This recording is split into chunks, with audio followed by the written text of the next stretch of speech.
নমস্কার বন্ধুরা, ডলি রন্ধনশালা সবাইকে স্বাগত। আজকে তোমাদের সাথে শেয়ার করব নিরামিষ আলু পোস্তর রেসিপি। আলু পোস্ত হয়তো তোমরা অনেক রকমভাবে বানিয়ে খেয়েছো, তবে আজকে আমি যেভাবে বানিয়েছি এইভাবে একবার হলেও তোমরা বানিয়ে দেখো। সাধারণের মাঝে অসাধারণ একটা স্বাদ খুঁজে পাবে। আর এই রান্নার জন্য আমি ছোট বড় করে 4টে আলু নিয়ে নিয়েছি। আর আলুর পরিমাণটা অবশ্যই নিজেদের প্রয়োজন মতো বাড়িয়ে বা কমিয়ে নেবে। এবার আমি আলুগুলোকে কেটে নেব।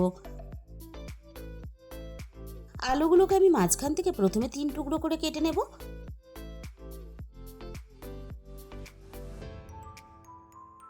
এবার আমি 2 টুকরো করে কেটে নিলাম। এবার আমি আলুটা বড় বড় করে ডুমো করে কেটে নেব। আলু পোস্তর আলু একটু বড় করে ডুমো করে কাটলে তাহলে রান্নাটাও দেখতে ভালো লাগবে আর খেতেও ভালো লাগবে। আর রেসিপিটা কেউ কিন্তু স্কিপ করে দেখো না, রান্নাটা আমি শেষ পর্যন্ত কিভাবে করেছি সেটা তাহলে মিস হয়ে যাবে। আর আলু পোস্ত ছোট থেকে বড় সবাই খেতে ভালোবাসে, তাই এই আলু পোস্ত রেসিপিটা একদিন হলেও তোমরা বানিয়ে দেখো। সবগুলো আলু ঠিক আমি একইভাবে দেখো কেটে রেডি করে নিলাম। এবার আমি আলুগুলোকে খুব ভালোভাবে পরিষ্কার জলে 3-4 বার ধুয়ে নেব। এবার আমি মূল রান্নার দিকে চলে এসেছি। বাঙালির আলু পোস্ত মানেই কিন্তু সর্ষের তেল, আর সর্ষের তেলে আলু পোস্ত রান্না করলে তবেই কিন্তু আলু পোস্ত স্বাদটা বজায় থাকবে। তাই অবশ্যই কিন্তু সর্ষের তেলেই রান্নাটা করবে। তেলটা আমি প্রথমে খুব ভালোভাবে গরম করে নিয়ে এবার আমি তেলের মধ্যে ফোড়নে দিয়ে দিলাম একটা শুকনো লঙ্কা। এবার আমি শুকনো লঙ্কাটা নাড়াচাড়া করে বেশ ভালোভাবে একটু ভেজে নেব। এবার আমি কেটে রাখা আলুগুলো ভাজার জন্য তেলের মধ্যে দিয়ে দেব।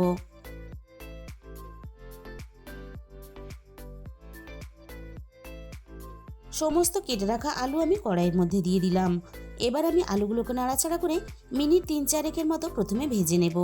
আর প্রথমেই কিন্তু আমি আলুর মধ্যে লবণ দেব না, তাহলে কড়াইয়ের মধ্যে বসে যাবে। আমি 3-4 মিনিটের মতো আলুগুলো নাড়াচাড়া করে বেশ দেখো লালচে করে ভেজে নিয়েছি। আলুর গায়ে দেখো একটা সুন্দর ভাজার কালার চলে এসেছে। এবার আমি রান্নার স্বাদ মতো লবণটা এই সময় দিয়ে দিলাম। এবার আমি লবণ দিয়ে আলুগুলোকে নাড়াচাড়া করে আরও একটু ভালোভাবে ভেজে নেব। আলুগুলো যাতে একটু নরম হয়ে আসে তার জন্য আমি কড়াইটা এবার ঢাকা দিয়ে দেব। আলুগুলো এদিকে হতে থাক। এবার আমি এই রান্নার জন্য একটা মশলা বানিয়ে নেব। আমি এখানে ছোট একটা মিক্সির জার নিয়ে নিয়েছি। এবার আমি মিক্সির জারের মধ্যে ছোট বাটির হাফ বাটি পরিমাণ পোস্ত দিয়ে দিলাম। আর পোস্তর পরিমাণটা অবশ্যই নিজেদের মতো করে ব্যবহার করবে। আর দিয়ে দিলাম এখানে ঝালের জন্য একটা কাঁচা লঙ্কা। এবার আমি কাঁচা লঙ্কা আর পোস্ত শুকনো অবস্থাতে মিক্সির মধ্যে একটু ঘুরিয়ে নেব। পোস্ত শুকনো অবস্থাতে একটু পেস্ট বানিয়ে নিলে প্রথমে, তাহলে সুন্দরভাবে বাটাটা হয়ে যাবে। এবার আমি পোস্তর মধ্যে অল্প একটু জল দিয়ে দেব, তবে খুব বেশি কিন্তু জল দেওয়া যাবে না, তাহলে ভালোভাবে পোস্তটা বাটা যাবে না। পোস্ত আর কাঁচা লঙ্কাটা দেখো আমি ঠিক এইভাবে পেস্ট বানিয়ে রেডি করে নিলাম।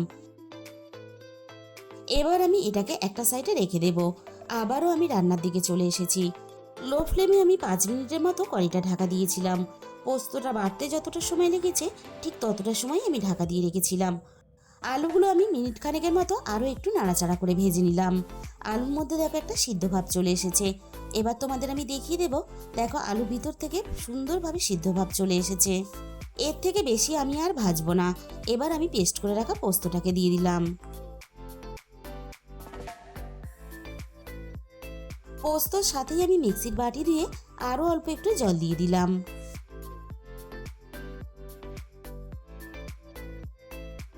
এবার আমি আলু আর পোস্ত একসাথে নাড়াচাড়া করে একটু কষিয়ে নেব। মিনিট 4-5 মতো আমি আলু আর পোস্ত একসাথে নাড়াচাড়া করে কষিয়ে নিয়েছি। এর থেকে বেশি কষালে তাহলে পোস্তর আসল স্বাদটা নষ্ট হয়ে যাবে।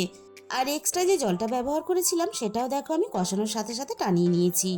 এবার আমি রান্নায় পরিমাণ মতো জল দিয়ে দেব, তবে খুব বেশি আমি জল দেব না, কারণ আলুগুলো কিন্তু ভাজার সাথে সাথে বেশ অনেকটাই সিদ্ধ হয়ে গেছে।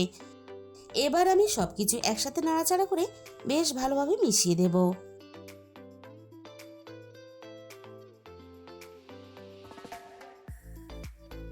রান্নাটা হালকা ফুটে উঠেছে।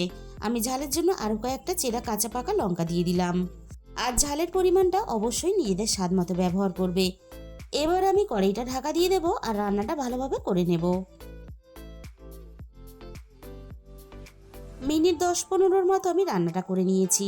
এবার আমি কড়াই থেকে ঢাকাটাকে সরিয়ে নিলাম। রান্নাটা আমি আবারও একটু নাড়াচাড়া করে নিলাম। এবার আমি দেখে নেব আলুগুলো ভালোভাবে সিদ্ধ হয়েছে কিনা। আলুগুলো বেশ ভালোভাবে সিদ্ধ হয়ে গেছে। এবার আমি রান্নার মধ্যে অল্প একটু চিনি দিয়ে দিলাম। চিনিটা দিলে মিষ্টি হবে না, কিন্তু রান্নাটা খেতে ভালো লাগবে। তবে চিনিটা কিন্তু পুরোপুরি অপশনাল, তোমরা চাইলে দিতেও পারো, নাও দিতে পারো। চিনিটা নাড়াচাড়া করে মিশিয়ে দিয়ে রান্নাটা আমি আরও মিনিট খানেকের মতো করে নিলাম। আর গ্রেভিটা ঠিক কিন্তু আমি এরকমই রাখবো, না হলে রান্নাটা ঠান্ডা হওয়ার পরে অনেকটাই কিন্তু বসে যাবে। এবার আমি রান্নার মধ্যে 1 চামচ কাঁচা সর্ষের তেল দিয়ে দেব। আর সবশেষে কাঁচা সর্ষের তেলটা অবশ্যই রান্নাতে ব্যবহার করবে। এই কাঁচা সর্ষের তেলের গন্ধ আর পোস্তর গন্ধ একসাথে মিলেমিশে রান্নার স্বাদ কিন্তু দ্বিগুণ মাত্রায় বাড়িয়ে দিল। সর্ষের তেলের গন্ধ আর ঝাঁঝ যাতে রান্নার সাথে সুন্দরভাবে মিশে যায়, তার জন্য আমি কড়াইটা একটু ঢাকা দিয়ে দিলাম। রান্নাটা সহজ সরল হলেও রান্নার স্বাদ কিন্তু অসাধারণ হয়। আর বন্ধুরা, একদিন হলেও তোমরা এইভাবে বানিয়ে দেখতে পারো। আর রেসিপিটা ভালো লাগলে ভিডিওতে একটা লাইক করে দিও, আর নিজেদের বন্ধুদের মধ্যে শেয়ার করে দিও। আর কমেন্টের মাধ্যমে জানিও তোমাদের কেমন লাগলো। আর যে সমস্ত নতুন বন্ধুরা এখনও পর্যন্ত আমার চ্যানেলটা সাবস্ক্রাইব করোনি, এরকম ঘরোয়া সহজ সরল রেসিপি পেতে আমার চ্যানেলটা সাবস্ক্রাইব করে আমার পাশে থাকার অনুরোধ রইল। আর তার সাথে সাথে পাশে থাকা বেল আইকনটা ক্লিক করে অল করে দিও, তাহলে আমি যখনই কোনো নতুন রেসিপি আপলোড করব সবার আগে তোমার কাছে পৌঁছে যাবে। আর তোমাদের মূল্যবান সময় দিয়ে আমার এই রেসিপিটা এতক্ষণ সময় ধরে দেখার জন্য তোমাদের সবাইকে অসংখ্য ধন্যবাদ। আজকে তাহলে এই পর্যন্ত।